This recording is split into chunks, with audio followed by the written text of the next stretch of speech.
Si Kenichi ay isang ordinaryong Japanese salaryman. Isang araw, habang abala sa pag-o-overtime gaya ng nakasanayan, bigla siyang bumagsak sa sahig. Karaniwan, sa ganitong sitwasyon, ang bida ay mapupunta sa ibang mundo, pero sa kaso ni Kenichi, nabuhay siya at nagsampa ng kaso laban sa kanyang kumpanya. Sa wakas, nakapagretiro siya at sinimulan ng payak na buhay sa bukid.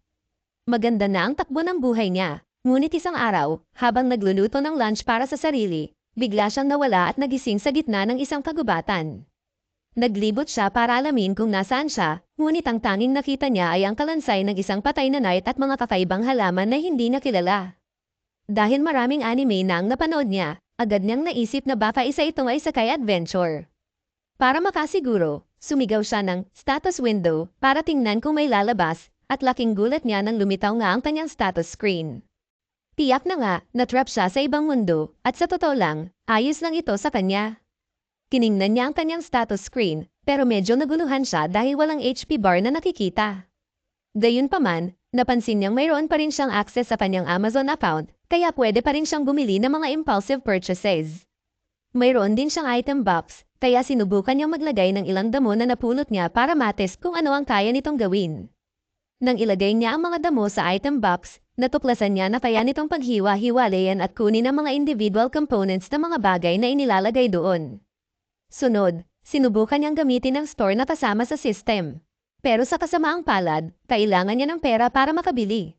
May prompt na nagsasabing pwede siyang mag-trade ng items mula sa kanyang item box para maging pera, pero ang tanging meron siya ay ilang damo, at hindi naman ito gaano mahalaga o mahal. Dahil dito, mukhang magugutom siya kung wala siyang ibang maibibenta. Ngunit napansin niya ang makinang nakagamitan na suot ng patay na knight. Dahil wala na rin naman ang knight, naisip niyang gamitin ito. Kinuha niya ang mga kagamitan ng knight at ginamit ang nakuha niyang pera mula sa trade para bumili ng mga pang-araw-araw na pangangailangan at tinapay mula sa store. Bilang respeto, inilibing niya ang kalansay ng knight. Pagkatapos nito, umalis siya sa lugar gamit ang bago niyang bisikletang binili mula sa store. Nagpapatuloy si Kenichi sa paghahanap ng isang settlement kung saan maaari siyang makipag-usap sa mga tao at kumita ng pera. Ngunit sa ngayon, wala pa siyang ideya kung nasaan siya. Dahil dito, nagpasya siyang magtayo na lang ng pansamantalang kampo para sa gabing iyon. Gayunpaman, kung hindi siya makakahanap ng lungsod sa mga susunod na araw, plano niyang bumili ng mga bagay mula sa store at muling ibenta ang mga ito para kumita ng malaking tubo. Sa ganoong paraan, tiyak na mabubuhay at uunlad siya sa mundong ito. Subalit, may isang problema, hindi niya naisip na maaaring mapanganib ang pagpigil sa gitna ng kagubatan. Pagsapit ng gabi, bigla siyang napalibutan ng isang grupo ng mababangis na lobo, at malinaw na hindi sila mukhang magiliw. Natataranta si Kenichi dahil alam niyang magiging hapunan siya ng mga lobo kung hindi siya kikilos agad. Agad niyang binuksan ang store at sinubukang bumili ng pinakamalaking baril na makikita niya.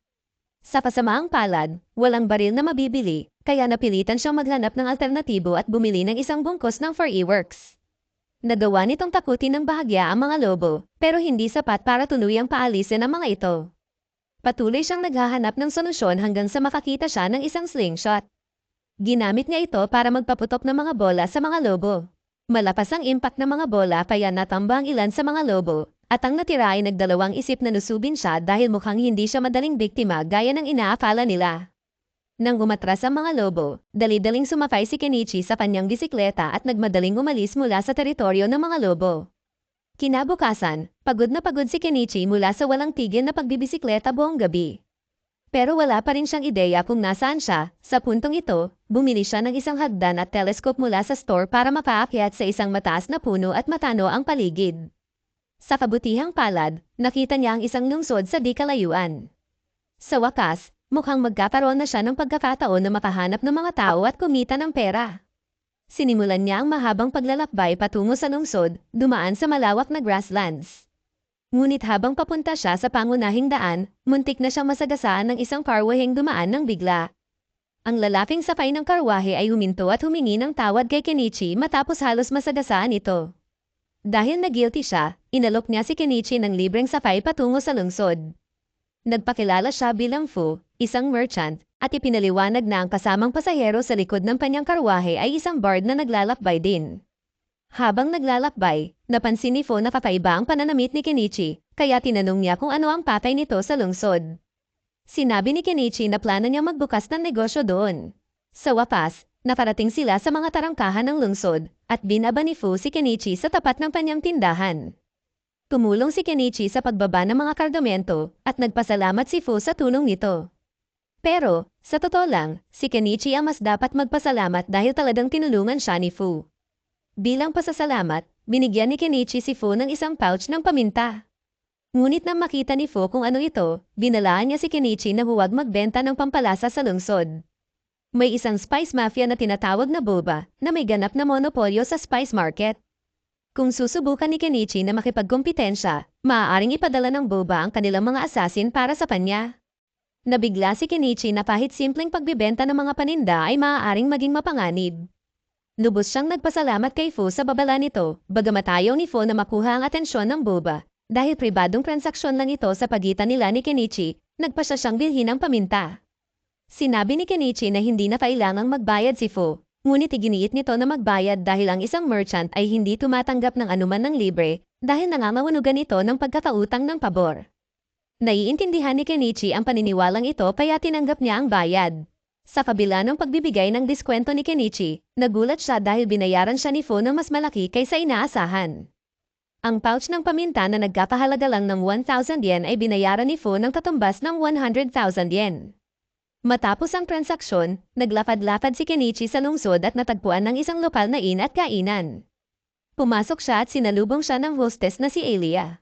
Sinabi ni Kenichi na naghahanap siya ng matutuluyan at masayang kinulungan siya ni Elia.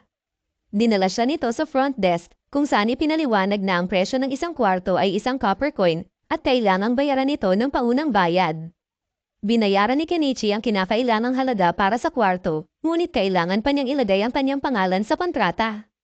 Bigla niyang napagtanto na hindi niya alam kung paano magsulat gamit ang wika ng bansang ito. Napansin ni Elia ang kakaibang pananamit ni Kenichi kaya tinanong niya kung isa ba itong foreign ambassador. Ngunit ipinaliwanag ni Kenichi na narito lamang siya sa bayan dahil nais niyang magtayo ng sarili niyang negosyo. Masaya si Elia na suportahan ang pangarap ni Kenichi, ngunit sinabi niyang baka hindi siya tanggapin ng Merchant Guild. Isa sa mga pangunahing kinakailangan sa guild ay ang kakayahang magbasa, magsulat, at magbilang, at mukhang hindi ito natutugunan ni Kenichi. Ipinaliwanag ni Kenichi na marunong naman siyang magbasa at magsulat, ngunit hindi niya naiintindihan ang wika ng bansang ito. Pagdating naman sa math, magaling siya kaya hindi iyon magiging problema. Hindi kumbinsido si Elia kaya tinanong niya si Kenichi ng isang simpleng multiplication problem bilang pagsubok. Agad na nasagot ni Kenichi ang tanong na nagpawaw kay Elia para bang isa siyang math genius sa mundong ito. Matapos nito, kinulungan ni Elia si Kenichi na isulat ang kanyang pangalan sa kontrata. Dahil kailangan niyang matutong magbasa at magsulat, tinanong ni Kenichi si Elia kung handa ba siyang turuan siya ng wika ng bansang ito. Bilang papalit, inalok niya si Elia ng candy para sa mga language lessons. Nang marinig ito, sobrang natuwa si Elia. Sa kaharian ng Kaden, halos imposibleng makakuha ng matatamis na pagkain dahil tanging mga noble lamang ang may kakayahang bumili ng ganitong mga bagay. Sa katunayan, kung malaman ng mga noble na mayroon siyang ganoong klaseng matatamis, baka subukan pa nilang agawin iyon mula sa kanya. Ngunit desidido si Elia na huwag hayaang mangyari iyon. Pagkatapos magpapalma mula sa kanyang matinding kasiyahan, sinimulan na ni Elia ang pagtuturo kay Kenichi ng wika ng mundong ito. Sa kabutihang palad, mabilis niya itong natutunan dahil medyo kahawig ito ng katakana sa Japanese. Gayun din, ang sistema ng numero ay gumagamit ng decimal system, kaya't hindi nagtagal at natutunan ni Kenichi ang pagbasa at pagsulat ng perpekto. Namangha si Elia sa bilis ng pagkatuto ni Kenichi sa wika ng kanilang mundo, ilang oras lang ang lumipas, at tila bihasa na ito. Dahil dito, naisip niyang si Kenichi ay tiyak na matalino at may potensyal na gumawa ng pangalan bilang isang matagumpay na merchant. Unti-unti na ring iniisip ni Elia na si Kenichi ay maaaring maging isang mabuting katuwang sa buhay. Akala ni Kenichi nagbibiro lang si Elia, lalo na't mas matanda siya rito at maaaring edad-tatay na niya. Kaya't hindi niya sineryoso ang sinabi nito, natapos ni Kenichi ang iginubuhit niyang portrait ni Elia, at nang makita ito ni Elia, sobrang natuwa siya. Ang drawing ay eksaktong kamukha niya, at ito'y espesyal dahil karaniwang mga noble lang ang may pribilehiyong magkaroon ng kanilang portrait. Naisip ni Elia na sobrang generous ni Kenichi, binigyan siya ng masasarap na candy at ginawan pa ng portrait. Hindi niya hahayaan na umalis si Kenichi nang wala siyang naibabalik sa kabutihan nito. Sa sobrang tuwa at pasasalamat, bigla siyang tumalon kay Kenichi, at nang gabing iyon, isang espesyal na koneksyon ang nabuo sa kanilang dalawa. Kinabukasan, dumiretso si Kenichi sa Merchant Guild upang magparehistro bilang opisyal na merchant. Kinausap niya ang isa sa mga kinatawan at binigyan siya ng mga papeles na kailangang punan. Matapos iyon, ang natitira na lang ay ang pagbabayad ng registration fee upang opisyal na maging miyembro. Ang bayad ay isang pilak na barya na katumbas ng halos 50,000 yen.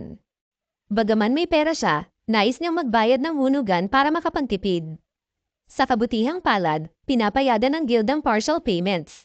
Dahil dito, opisyal na miyembro na si Kenichi ng Merchant Guild. Ibinigay sa kanya ng receptionist ang isang ID stick na kailangang daladala at nakikita tuwing siya'y may transaksyon. Ang stick na ito ang magsisilbing patunay na miyembro siya ng Merchant Guild. Ngayon na siya'y rehistrado, nagpa siya si Kenichi na maglibot sa palengke upang malaman ang presyo ng mga paninda. Napansin niyang ang mga produktong gawa ay mas mahal kaysa kung bibilhin niya ang mga ito mula sa kanyang store. Ang tanging abot kaya lang ay ang mga pagkain, kaya't habang naroon siya, bumili siya ng isang supot ng prutas mula sa isang vendor. Kinabukasan, abala si Kenichi sa paggawa ng isang stall na gagamitin niya para magtinda ng kanyang mga paninda sa bayan. Namangha si Elias sa bilis at galing ni Kenichi sa paggawa nito. Habang nagdidikit si Kenichi ng ilang flyers, napansin ni Elia ang paggamit niya ng clothespins. Labis siyang interesado sa mga ito dahil kakaiba at moderno ang disenyo. Ang mga clothespins na ginagamit sa mundong ito ay yari sa kahoy at goma, ngunit mabilis silang nasisira kaya halos walang silbi.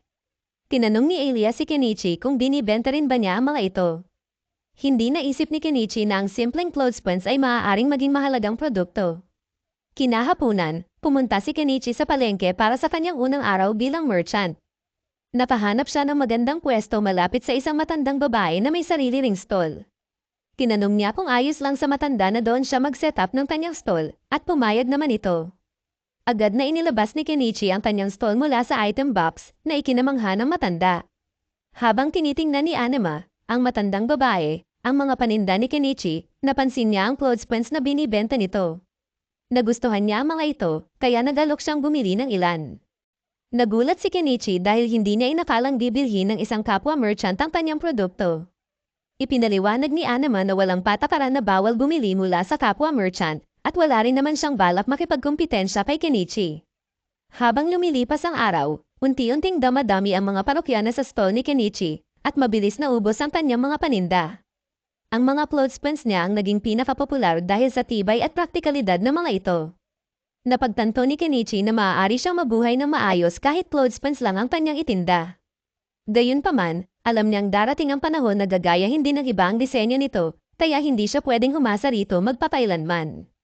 Habang abala si Kenichi sa pagbibenta, may lumapit na lalaki sa kanyang stall. Batay sa espada sa bewang nito at sa magarang pananamit, halata ni Kenichi na isa itong noble.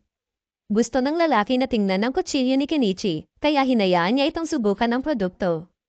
Matapos masubukan ng lalaki ang talong ng kutsilyo, tinanong niya ang presyo nito.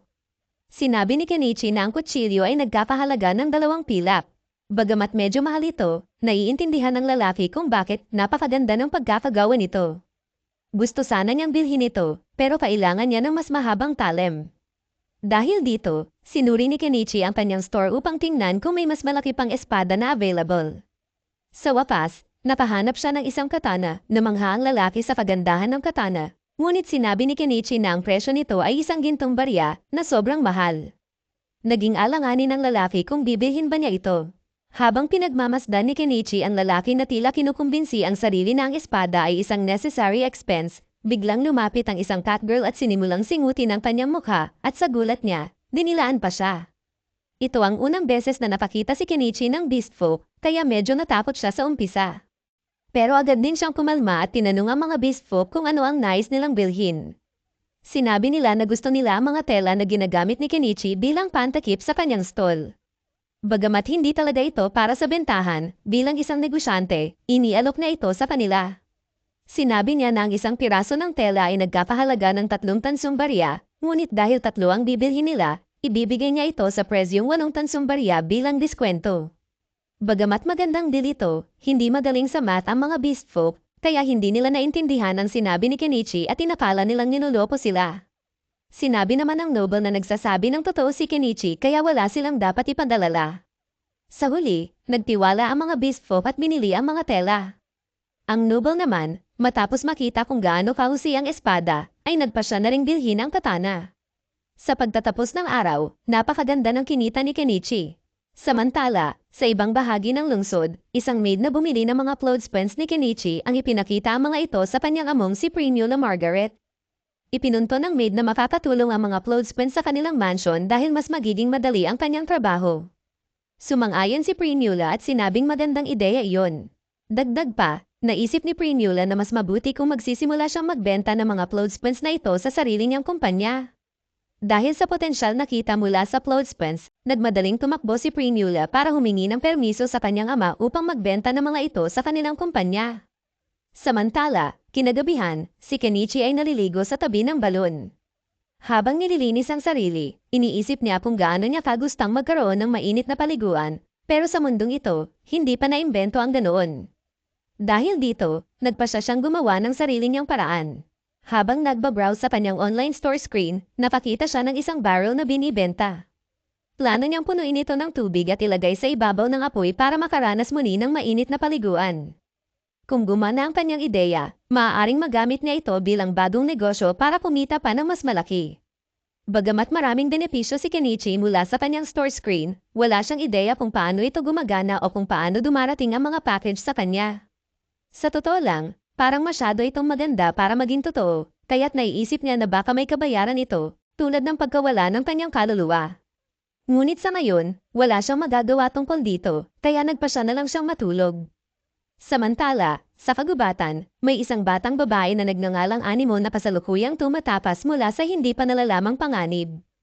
Kinabukasan, habang inaayos ni Kenichi ang kanyang stall, naisip niyang i-update ang kanyang inventaryo. Naglagay siya ng ilang alahas na binibenta, bagamat hindi ito tunay na mamahaling mga hiyas, magandang itsura ng mga ito kaya tiyak na may bibili at kikita siya ng maayos. Habang abala siya sa stall, dumating si Margaret, ang maid na bumisita kahapon, at sinabi niyang naroon siya upang bumili pa ng clothespins. Tinanong siya ni Kenichi kung ilan ang bibilhin, at laking gulat niya nang sabihin ni Margaret na gusto niyang bumili ng 100 piraso. May sapat naman siyang pera para dito, kaya agad na inayos ni Kenichi ang transaksyon at sinimulan ang pagbabalot ng mga clothespins. Habang nagbabalot si Kenichi, napansin ni Margaret ang mga alahas na inilagay niya sa display.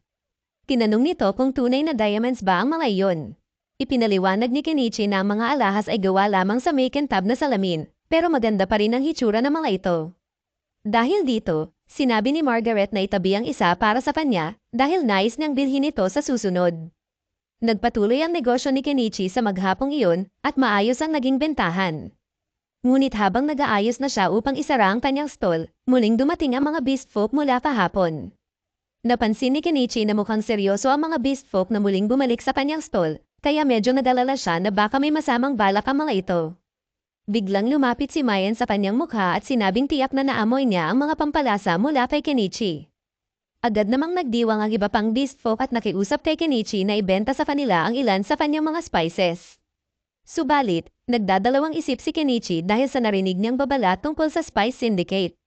Wala siyang ideya kung paano gumagana ang organisasyong iyon o kung ano ang gagawin nila sakaling malaman nilang nagbibenta siya ng spices. Ayaw niyang isugal ang kanyang negosyo, kaya tumanggi siya sa kahilingan ng mga beast folk. Patuloy ang pakiusap ng grupo na gumawa siya ng espesyal na paso para sa kanila, ngunit ang mga tao sa paligid ay nagpaliwanag na hindi makatarungan na asahan nila si Kenichi, isang baguhan, na isugal ang kanyang kabuhayan para sa kanilang kapakanan. Sa huli, naintindihan ng beast folk ang sitwasyon at tinanggap ang desisyon ni Kenichi. Bagamat hindi maibenta ni Kenichi ang kanyang mga spices, naisip niyang hindi naman labag sa batas kung magbahagi siya ng pagkain sa kanila. Kaya inimbitahan niya ang grupo na pumain kasama niya, ngunit kailangan sa labas ng bayan upang maiwasan ang anumang negatibong atensyon. Labis na natuwa ang mga beast folk sa alok, kaya't ng gabing iyon, nagtipon-tipon sila kasama si Kenichi at Anima sa gilid ng bayan upang magsimula ng pagluluto. Habang naghahanda si Kenichi, nagtanong si Anima kung maaari siyang tumulong. Sinabi ni Kenichi na pwede niyang hiwain ang mga gulay. Nang makita ni Anima ang mga gulay, hindi siya makapaniwala kung gaano kaberde, makulay, at mapatas ang mga ito. Ipinaliwanag ni Kenichi na ang mga gulay na iyon ay mula sa isang banyadang bansa at garantisadong masarap ang mga ito. Habang abala sina Kenichi at Anima sa paghahanda ng mga gulay, si Mayan at ang iba pang beast folk ay nasa ilog at naghuhuli ng isda. Hindi nagtagal, nakakuha sila ng sapat na dami ng isda para sa kanilang pagkain. Nang makumpleto ang mga sangkap, sinimulan ni Kenichi ang paghahanda sa isda gamit ang kanyang mga pampalasa. Inilagay niya ang lahat sa isang kaldero at pinakuluan ito sa loob ng ilang sandali na nagresulta sa isang masarap na pagkain. Ang mga beast folk ay labis na nasiyahan sa nilutong pagkain ni Kenichi. Hindi pa nila natitikman ang ganitong uri ng pagkain noon, kaya't lubos silang nagpasalamat. Subalit, sa gitna ng kasiyahan, napansin nilang ang masarap na pagkain ay nagbigay sa kanila ng matinding pagnanasa para sa alak. Habang nag-uusap ang mga beast folk tungkol sa alak, pinagsabihan sila ni Anima na magpapahinahon dahil napakamahal ng alak sa kanilang lugar. Gayunpaman, naisip ni Kenichi na walang masama kung bibigyan niya sila ng kaunti, kaya't kinuha niya mula sa kanyang item box ang isang bote ng murang alak. Binuhusan niya sila ng ilang baso, ngunit sa kapalit nito, pinasumpa niya sila na huwag kailanman ipagsasabi kahit kanino ang tungkol sa nilutong pagkain na ibinahagi niya sa kanila. Pinagsabihan siya ni Anima na baka masyado siyang mapagbigay, ngunit para kay Kenichi, wala siyang nakikitang masama sa pagpapasaya sa mga beast folk, lalo na't mukhang mababait naman ang mga ito. Nang gabing iyon, naginuman sila, naligo ng sabay, at sa huli, natulog sa ilalim ng mga bituin. Mukhang mas lalo pang nagustuhan ni Mayan si Kenichi dahil sa kanyang kabaitan. Kinabukasan, bumalik si Kenichi sa inn, ngunit sinalubong siya ni Elia na medyo masama ang timpla. Inis ito dahil hindi siya umuwi buong gabi. Sinubukan ni paliwanag ni Kenichi na nakisama lang siya sa mga beast folk sa labas ng bayan, pero napansin ni Elia ang balahibo ng pusa sa kanyang jacket. Dahil dito, inakala niyang may mas malalim pang nangyari at nagalit siya sa ideya na mas pinili ni Kenichi ang isang cat lady kaysa sa kanya. Mamaya ng araw na iyon, habang inaayos ni Kenichi ang kanyang stall, dumating si Margaret kasama si Prinula upang bisitahin ang kanyang tindahan. Napansin agad ni Kenichi ang kagandahan ni Prinula, ngunit nang makita niya si Margaret sa likuran nito, naalala niya ang tungkol sa kwintas na tinanong ni Margaret kahapon. Kinuha niya ang kwintas at ibinigay ito kay Margaret, na agad namang nagbayad bago iniabot ito kay Prinula para suriin. Namangha si Prinula sa ganda ng kwintas at hindi makapaniwala na hindi ito gawa sa tunay na diamonds. Tinanong niya si Kenichi kung mayroon pa siyang iba pang ganitong uri ng alahas. Nag-order si Kenichi ng mas maraming kwintas mula sa kanyang store at ipinakita ang mga ito kay Prinula. Labis itong humanga sa kalidad ng mga produkto ni Kenichi, pati na rin sa kanyang item box na kaya niyang gamitin upang maglabas ng maraming paninda. Dahil dito, may espesyal na hiling si Prinula, ipinalam niya kay Kenichi na siya ay anak ng may-ari ng mall trading company. Kung papayag si Kenichi, nais niyang ipakilala ito sa kanyang ama upang makita ang potensyal ng kanyang mga produkto sa mas malawak na merkado. Nagustuhan ni Kenichi ang ideya ng pagkikita sa may-ari ng isang malaking trading company, ngunit medyo nag-aalangan siya dahil iniisip niya maaaring magdulot ito ng problema. Gayunpaman, sinabi ni Anima na si Primula's father, si Malo, ay kilalang kilala sa bayan bilang isang mabuting tao, kaya wala siyang dapat ipag-alala. Dahil dito, pumayag si Kenichi na sumama kay Primula, at inimbitahan siya nitong sumakay sa kanyang karwahe upang magtungo sa tahanan ng kanyang ama. Habang nasa biyahe, ipinakita ni Prinula kay Kenichi ang mga replika ng clothespins na ipinagawa niya. Bagamat madaling nagaya ang hugis ng kahoy, ang metal clamp ay masyadong komplikado para gawin ng kanyang mga manggagawa. Naiintindihan ni Kenichi kung bakit hindi nila ito nagawang maayos, dahil maging siya ay hindi sigurado kung paano ginagawa ang mga springs. Alam lang niya na ito ay isang komplikadong proseso. Sa kanilang pagdating sa tahanan ni Prinula, namangha si Kenichi sa laki nito. Ngunit ipinaliwanag ni Prinula na, kung ikukumpara sa mga bahay ng mga noble sa lugar, medyo maliit pa ito. Pumasok sila, at ipinakilala si Kenichi kay Malo, ang ama ni Prinula. Nagbatian ang dalawa, at inanyayahan ni Malo si Kenichi na maupo upang simulan ang kanilang usapan. Habang nakaupo, ipinakita ni Kenichi kay Malo ang ilan sa kanyang alahas, at kagaya ni Prinula, namangha rin si Malo sa ganda at kalidad ng mga ito. Dagdag pa rito, sinabi ni Prinula na si Kenichi ay mayroong item box. Naging interesado si Malo dito dahil siya mismo ay mayroon ding item box. Ipinaliwanag ni Malo na ang kanyang item box ang nagbigay daan upang maitaguyod niya ang kanyang trading company sa antas na ito. Sa tamang paggamit, naniniwala siya na si Kenichi ay may malaking potensyal na maging matagumpay. Sa kasalukuyan, ginagamit lamang ni Kenichi ang kanyang item box para mag-imbak ng mga paninda, ngunit nakikita ni Malo ang mas malaking posibilidad. Ang dahilan kung bakit nais ni Malo makipagkita kay Kenichi ay para talakayin ang posibilidad na maging opisyal na supplier si Kenichi para sa Malo Trading Company. Bagamat medyo inaasahan na ito ni Kenichi, iniisip niya ang intensyon ni Malo ay i-market ang kanyang mga produkto upang makuha ang maximum na kita. Subalit, tinanong ni Kenichi kung bakit hindi na lang patuloy na bumili si Malo mula sa kanyang store ng mura at ibenta ulit para kumita. Tila naghahanap siya ng paliwanag kung bakit kinakailangang magkaroon ng opisyal na kasunduan. Ipinunto ni Malo na pwede sana niyang gawin ang pagbili at muling pagbibenta ng mga paninda ni Kenichi nang walang pahintulot, pero iyon ay isang tusong taktika na maaaring magresulta ng problema kung malaman ito ni Kenichi. Dagdag pa, ang pagkakaroon ng direktang pag-uusap kay Kenichi ay nagbibigay kay Malo ng kalamangan laban sa iba pang mga negosyanteng maaaring lumapit kay Kenichi sa hinaharap. Dahil dito, sinabi ni Malo na nais niyang simulan ang kanilang kasunduan bilang opisyal na partner. Nagalok si Malo na babayaran si Kenichi ng 50% ng retail price ng kanyang mga paninda. Bagamat maaaring humingi ng mas magandang deal si Kenichi, naisip niyang ayos na ito dahil sobra-sobra na rin ang kanyang kita mula sa kanyang online store.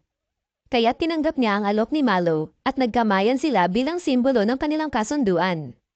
Matapos pirmahan ang supply contract, ang unang batch ng mga item na ibinigay ni Kenichi kay Malo ay nagdala sa kanya ng kita na mahigit 1,000,000 yen. Habang tinitingnan ni Primula ang iba't ibang magagandang alahas na napastock kay Kenichi, agad siyang naakit dito. Hiniling niya sa kanyang ama na bilhin na lang niya ang mga iyon para sa sarili niya. Sumang-ayon si Malo, kaya inalok ni Primula si Kenichi ng 10 gintong barya na katumbas ng 2,000,000 yen para sa mga alahas. Sa unang pagkakataon mula nang makarating si Kenichi sa mundong ito, mayroon na siyang 8-digit na balanse sa kanyang pera. Dahil sa kanyang magandang kita, nagpasya si Kenichi na simulan na ang kanyang planong tahimik at simpleng pamumuhay. Bumili siya ng bahay mula sa kanyang store at kinabukasan ay umalis sa lungsod upang maghanap ng magandang lugar sa kagubatan kung saan niya ito itatayo.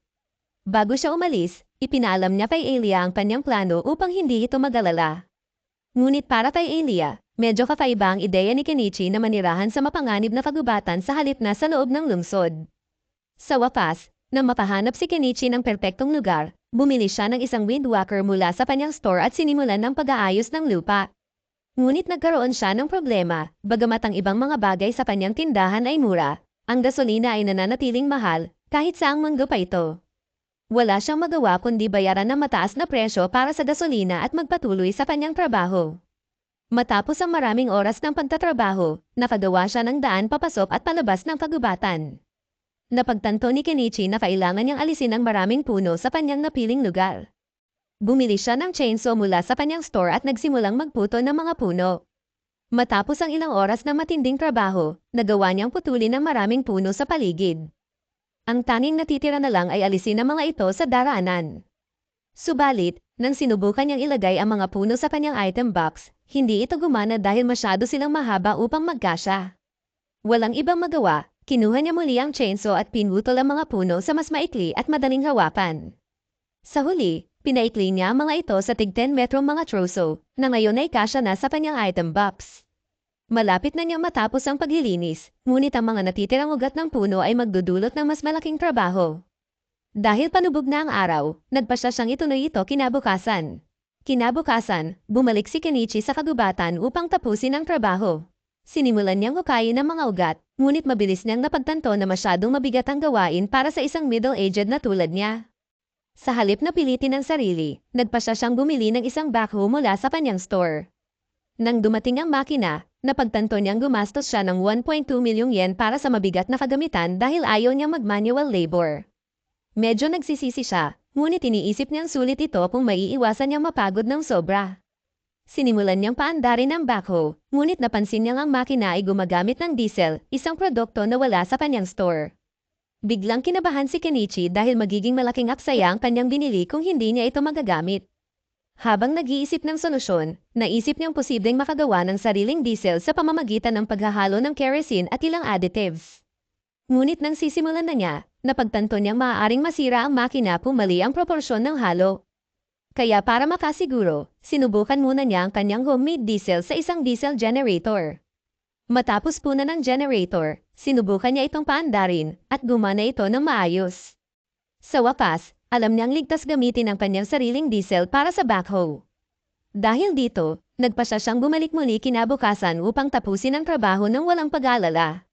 Kinabukasan, napagtanto ni Kenichi na kailangan niyang harapin ang problema sa mga insekto sa kagubatan.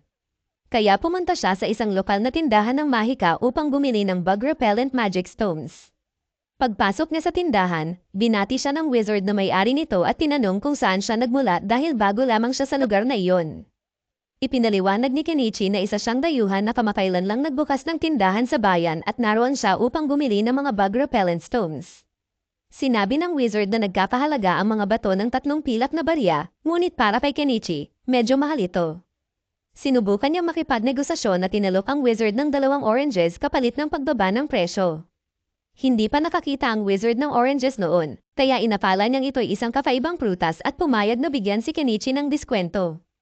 Kinahapunan, kinausap ni Kenichi si Anama tungkol sa wizard at sinabi nito na ang wizard ay isang matalinong tao at mabuting kaibigan. Taliwas ito sa wanted criminal na si Shaga, na ang mga wanted posters ay napakalat sa buong bayan.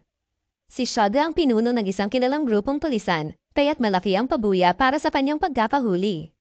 Sa katunayan, ng gabing iyon, inorganisa ni Shaga ang isang pag-atake sa isang parwaheng may dalang mga alipin. Hindi pa malinaw kung ano ang plano niyang gawin sa kanila, ngunit malinaw na isa itong masamang balak. Kinabukasan, bumalik si Kenichi sa kagubatan upang gamitin ang kanyang backhoe. Ngayon, hindi na siya nagsisisi sa pagbili nito dahil hindi lamang ito napapadali ang kanyang trabaho, masaya rin itong gamitin. Wala nang makakapigil sa kanya sa pagtupad ng kanyang pangarap na tahimik na buhay sa gitna ng kagubatan. Gayunpaman, matapos gumastos ng malaki sa pagbili ng backhoe, halos maubos na ang pera ni Kenichi. Dahil dito, napilitan siyang itigil pansamantala ang iba pang mga plano sa konstruksyon. Sa kabila nito, unti-unti na niyang nakikita ang katuparan ng kanyang simpleng pangarap. Ito ang katapusan ng episode 2. Huwag kalimutang mag-subscribe para hindi mahuli sa susunod na bahagi.